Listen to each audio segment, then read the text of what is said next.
তারা অন্যান্য যন্ত্রপাতি অন্যান্য গানের সাথে অভ্যস্ত করেছে এবং ত্রিভুবনের প্রিয় মোহাম্মদ কিংবা জবে তুলসী তলায় প্রিয় সন্ধ্যাবেলা কেউ আগে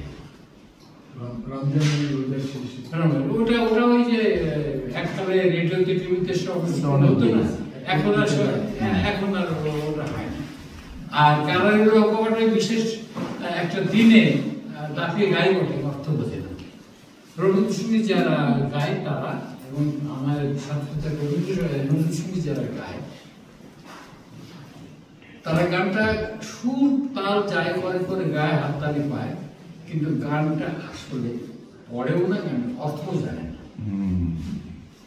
আমি একটু জলজান্ত গল্প বলি। আমি তখন বাংলাদেশে এই যে স্কোয়ারে কি ওর নাম শামসুর, হ্যাঁ অঞ্জন চৌধুরী,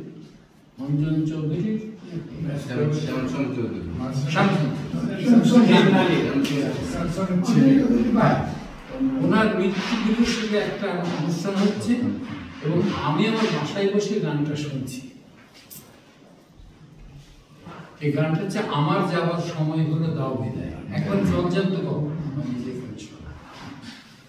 এটার জন্য বিদায় মুহূর্তের একটা গান, অর্থাৎ যারা গাচ্ছেন তিনি, যারা বাজাচ্ছেন তিনি, গানটার অর্থে যান। এটা একটা অবৈধ প্রেমের গান। অন্ধকারে এসেছিল থাকতে আধার যাই চলে দেখা ছিল চিরকালের নাই বলে, অর্থাৎ তিনি অন্ধকারে এসেছেন, অন্ধকার থাকতে তিনি বেরিয়ে যেতে চান।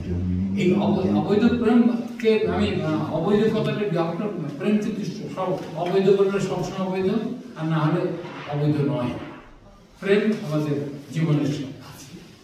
তাহলে ফিরছে বিশ্বলয়ে গানটা এত সুন্দর একটা কনসেপশন ঈশ্বর সৃষ্টিকর্তার সম্বন্ধে আর কেউ করেছিলেন।